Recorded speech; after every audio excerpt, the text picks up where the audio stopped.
Ini review mengenai maggot BSF ya.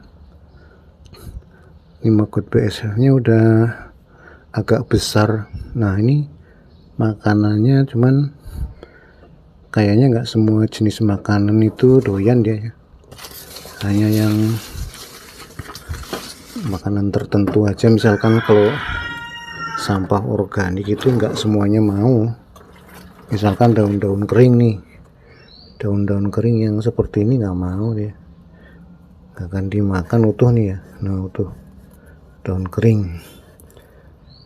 Nah, kalau masalahnya kalau sampah rumah tangga itu walaupun dipisah antara sampah yang organik dan non organik, nah ini yang organik nggak semuanya dimakan ya. Seperti kan ada bungkus-bungkus daun kering itu, daun pisang itu nggak dimakan dia utuh. Jadi hanya sampah-sampah baru kalau dilihat di sini. Kalau sampah-sampah yang sifatnya nih, kalau kayak sabut kelapa nih, sabut kelapa juga nggak disentuh nih. Ada uletnya tuh sedikit.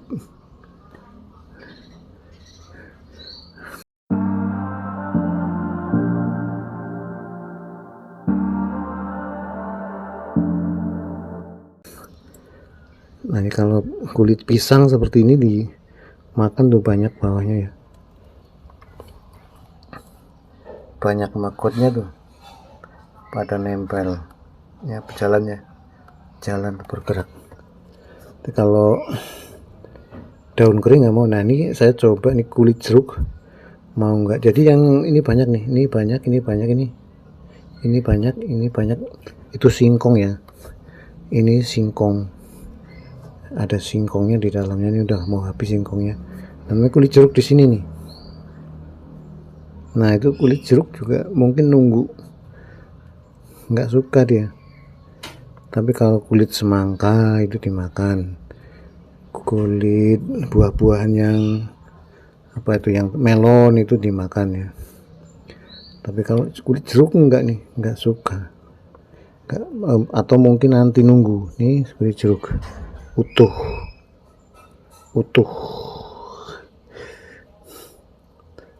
ini ada tuh. Tapi ini mungkin, nah cobalah, mungkin butuh waktu ya, nggak mau langsung. Tapi kalau kulit pisang itu dalam waktu sebentar, sejam aja sudah dimakan dia, sudah banyak yang menggerogoti, kayak makanan yang fresh ya.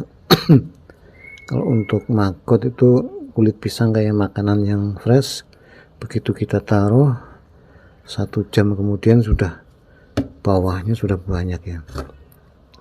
Kalau ini kemarin, nah cuman untuk menghabiskannya sampai benar-benar habis itu butuh agak lama. Kayak kulit pisangnya itu agak sedikit membusuk ya, baru nanti ini apa namanya dimakan habis. Tapi kalau makanan-makanan yang kering, terlalu kering itu nggak mau malah. Jadi kalau sayuran hijau, nah itu mau tuh yang masih basah. Tapi kalau sayuran udah terlalu kering, nah susah.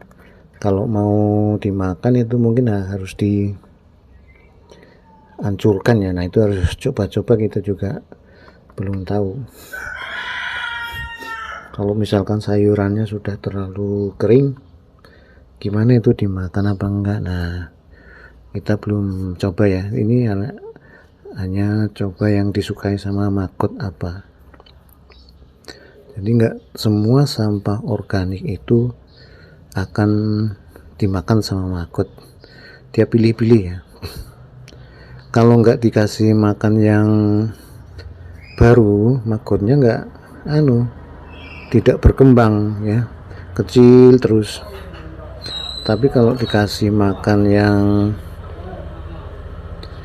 bagus seperti ini, apa namanya, singkong, kulit pisang, dia milih, yang lain nggak dimakan. Jadi mungkin ya kalau di pengolahan sampah organik yang besar itu harus dimix ya, dicampur semuanya, dan sama yang sampah-sampah disukai makut itu harus bener-bener lembut, dicampur jadi satu, dimakan tuh.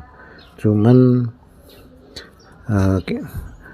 itu mungkin juga sisa, banyak sisanya ya, istilahnya ini kan sebenarnya sisa ini mungkin tidak dimakan, ini akan tercampur sama kotoran maggot. Nah itu jadi mungkin bisa jadi pupuk semua ya, sisanya pupuk, tapi pupuknya itu berarti banyak ya, tidak hanya kotoran maggot tetapi juga sampah-sampah yang lain yang tidak dimakan. Jadi kalau mau mengolah sampah organik tetap harus dicampur dengan sampah yang bisa dikonsumsi oleh maggot atau disukai maggot. Jadi semuanya sepertinya kemakan, tetapi sebenarnya enggak ya, sebenarnya tidak termakan, dan mungkin akan bisa semuanya menjadi kompos. Nah maggotnya nanti dipisah. Nah kalau ini kan tidak dicampur merata, jadinya ya antara sampah yang dimakan sama maggot sama yang tidak dimakan kelihatan di sini, karena yang ini sampah kering, udah terlanjur kering, jadi nggak disukai. Nah kita kasih makanan-makanan baru dan di atasnya jadi sampah yang lamanya utuh. Nah seharusnya kalau mau pengolahan secara benar itu sampah yang apa sih namanya, sampah organik yang dari rumah tangga itu harus benar-benar di mix ya, benar-benar di mix, kemudian dihancurkan ya, dihancurkan jadi makanan maggot gitu ya, halus.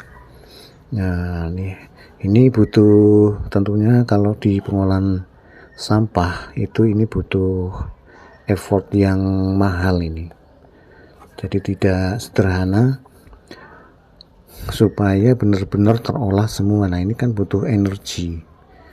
Jadi kalau di pemerintahan kita yang sampahnya itu terlalu bervariasi, antara ada sampah logam, sampah plastik, sampah organik. Nah itu juga pertama harus dari tempat pembuangan sampah rumah tangganya juga, walaupun sudah dipisah, misalkan ini sampah logam, sampah plastik, kemudian sampah organik. Nah misalkan kalau sampah logam kan sudah jelas ada yang menampung lah, kalau sampah logam pasti banyak yang mau. Sampah plastik juga banyak yang mau ya, walaupun mungkin mereka masih nanti dipilah-pilah lagi. Nah sampah organik ini, sampah organik itu kalau mau diolah menggunakan maggot, nah ini repotnya gitu, ternyata tidak semua jenis sampah itu disukai sama maggot. Nah repot itu, jadi maggot ternyata juga pilih-pilih. Nah solusinya banyak, antara yang dipilih dan yang tidak disukai maggot harus di mix, dicampur jadi satu dan dihancurkan, dan itu tentu saja jadi butuh biaya, nggak sembarangan ya. Itu dari cara agar bisa dikonsumsi oleh maggot. Belum lagi mengatasi masalah mungkin penyakit ya, hama dan penyakit yang mungkin bisa terjadi pada pengolahan dengan maggot. Jadi kita tentunya masalah-masalah itu akan timbul. Nah itu repot. Tentu saja setiap masalahnya itu harus dicegah gitu ya. Kalau udah pengolahan menggunakan maggot itu tidak bisa istilahnya mengobati, bukan dengan diobati tapi dicegah. Kalau terjadi misalkan kegagalan ya dibuang. Nah, tidak bisa itu dicegah, tidak bisa diobati, tapi pasti dibuang semuanya. Misalkan ini gagal, buang. Nah itu juga harus diantisipasi kalau pengolahan menggunakan maggot. Nah, begitu saja kendala-kendala mengolah sampah organik menggunakan maggot.